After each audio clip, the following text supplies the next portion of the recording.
اور اگلی آیت جو ہے آیت نمبر 223، اس کے اندر ہمارے عرف عام میں کچھ لوگ ہمارے ایسے ہوتے ہیں جو بات بات پہ قسم اٹھاتے ہیں.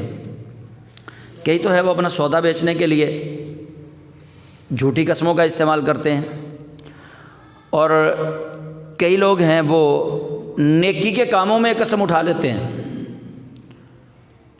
مطلب لڑائی ہو گئی نا، مثال کے طور پہ مسجد کے صدر سے، مسجد کے خزانچی سے، یا کسی معتبر نمازی سے، لو بس جی اج تو بعد اللہ دی قسم پئی اسی تے اتنے وڑنا ہی نہیں مسجد وچ، قسم اٹھا لی. اچھا یہ کام تو نیکی کا تھا، لیکن وہ نیکی کے کام کے لیے انہوں نے قسم اٹھا لی کہ اب ہم نے مسجد میں داخل ہی نہیں ہونا. لو جی اج تو بعد اب فلاں نیکی دا کم کرنا ہی نہیں. تسی مینوں سارے نے ذلیل کر چھڑیا نا کہ تو اے کردا، لو پھر اج تو بعد میں جوا کھیلنا ہی کھیلاں گا. مطلب ہمارے الٹے نظام ہے نا یہاں پنجابیوں کے، کہ ہم ان چیزوں کا بعض دفعہ قصد کر لیتے ہیں جو چیزیں حرام ہیں، اور ان چیزوں کی قسم اٹھا لیتے ہیں جن پہ قسم اٹھانا حرام ہے. یہ ایسے ہوتا رہا. ایک صحابی رسول تھے حضرت عبداللہ بن رواحہ رضی اللہ تعالیٰ عنہ، انہوں نے اپنے رشتہ داروں کے لیے قسم اٹھا لی کہ میں تو انہاں دی صلح نہیں ہون دینی، میں صلح کروانی ہی نہیں انہاں دی. وہ صلح کروا سکتے تھے لیکن انہوں نے قسم اٹھا لی کہ میں نے ان کی صلح نہیں کروانی. اللہ کریم جل جلالہ نے پھر یہ آیہ مقدسہ نازل فرمائی. کیا اللہ کریم فرماتا ہے وَلَا تَجْعَلُوا اللَّهَ عُرْضَةً لِأَيْمَانِكُمْ. رب فرماتا ہے کہ اب اللہ کو اپنی قسموں کا نشانہ نہ بناؤ، یعنی اللہ کی قسموں کی آڑ نہ بناؤ، اللہ کی قسموں کی آڑ نہ بناؤ. ان تبروا، پرہیزگاری، وتتقوا، ان تبروا نیکی کے کاموں میں، وتتقوا اللہ سے ڈرنے والے کاموں میں، پرہیزگاری کے کاموں میں، وتصلحوا اور لوگوں کی صلح کروانے والے کاموں میں. جو انہوں نے قسم اٹھائی تھی اسی کے متعلق یہ آیت نازل ہو گئی. وتصلحوا بین الناس، اور لوگوں میں صلح کروانے کی قسمیں بھی نہ اٹھاؤ کہ میں اب یہ صلح نہیں کرواؤں گا. اللہ فرماتا ہے میری قسموں کو نشانہ نہ بناؤ، قسموں کو آڑ نہ بناؤ.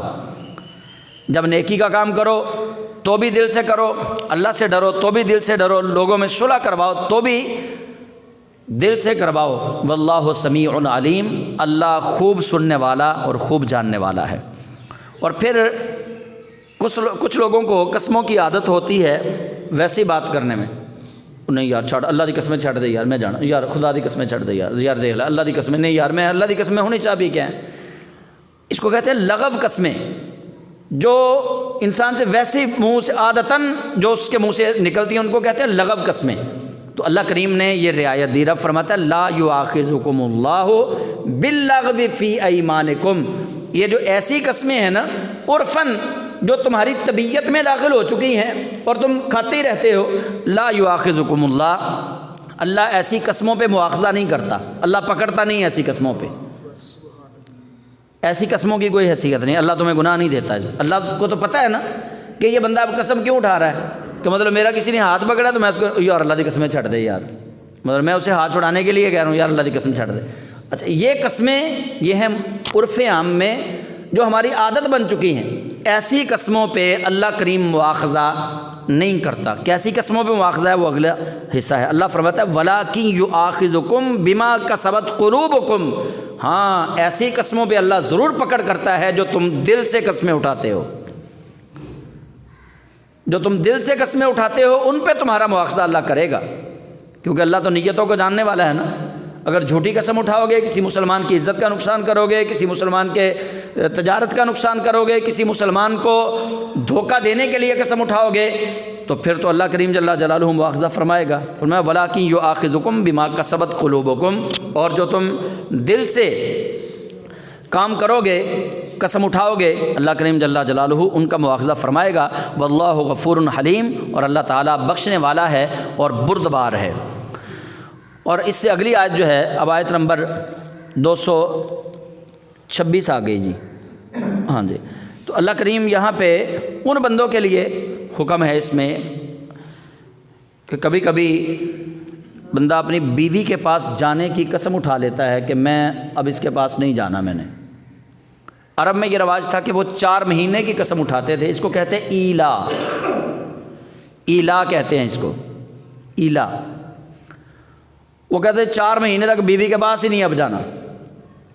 اللہ کریم جل جلالہ نے ان لوگوں کے لیے اب یہ حکم نازل فرمایا کہ للذین یؤلون من نسائہم تربص 4 اشہر، اور وہ لوگ جو قسم اٹھا بیٹھتے ہیں اپنی بیویوں کے پاس نہ جانے کی، تربص 4 اشہر، کہ وہ 4 مہینے اپنے آپ کو روکے رکھیں گے ان کے پاس جانے سے۔ تو اللہ تعالیٰ نے ان کے لیے قسم توڑنے کا حکم دیا، وہ قسم توڑیں اپنی۔ یہ قسم اب غلط انہوں نے اٹھا لی۔ یہ کون سی قسم ہے کہ بندہ ایک جائز رشتہ اس کا، تو وہ اپنے جائز رشتے کے پاس جانے کے لیے قسم اٹھا لے؟ ایسی قسم کا توڑنا واجب ہے، پھر اس کا کفارہ دینا بھی واجب ہے، 10 مسکینوں کو کھانا کھلانا پڑے گا۔ نیکی کے کام پہ اگر کوئی بندہ، جیسے میں نے کہا نا، کوئی بندہ قسم اٹھا لے کہ میں نے مسجد نہیں جانا، مجھے اللہ کی قسم میں مسجد نہیں جاؤں گا، اور کفارہ میں بہت دفعہ آپ لوگوں کو بتا چکا ہوں، قسم صرف پوری شریعت اسلامیہ میں ایک ہی قسم ہے بس۔ امی دی قسم کوئی نہیں، ابے دی قسم کوئی نہیں، اولاد دی قسم کوئی نہیں، مسجد دی قسم کوئی نہیں، قرآن دی قسم کوئی نہیں، قسم ہے ہی کوئی نہیں، صرف اللہ کی قسم ہے بس۔ اللہ کی قسم ہے بس، اللہ کے علاوہ کسی کی قسم کا کوئی اعتبار ہی نہیں۔ چاہے کوئی یہ بھی کہے نا رسول اللہ کی قسم، تب بھی اس قسم کا کوئی اعتبار نہیں، نہ اس قسم پہ شریعت کا کوئی حکم لاگو۔ قسم تو ہے یہ ایک حلف یہی ہے بس۔ تو اللہ کریم جل جلالہ فرماتا ہے کہ وہ لوگ جو اپنی بیویوں کے پاس جانے کی 4 مہینے کی قسم اٹھا لیتے ہیں، فَإِن فَاؤُوا، پس اگر وہ اس مدت میں اپنی بیویوں کے پاس آ جائیں، یعنی قسم توڑ دے، فَإِنَّ اللَّهَ غَفُورٌ رَحِيمٌ، پس بے شک اللہ بخشنے والا اور رحیم ہے۔ ورنہ کیا ہوگا؟ طلاق بائنہ ہو جائے گی، طلاق ہو جائے گی۔ نکاح تو ہو سکتا ہے اسی عورت سے اس بندے کا، لیکن وہ طلاق ہو جائے گی۔ اللہ کریم فرماتا ہے یہ قسم جو اٹھائی ہے نا، اس قسم کو توڑو اور اسی مدت کے اندر واپس لوٹ آؤ اپنی بیویوں کے پاس، ایسی قسمیں نہ اٹھاؤ۔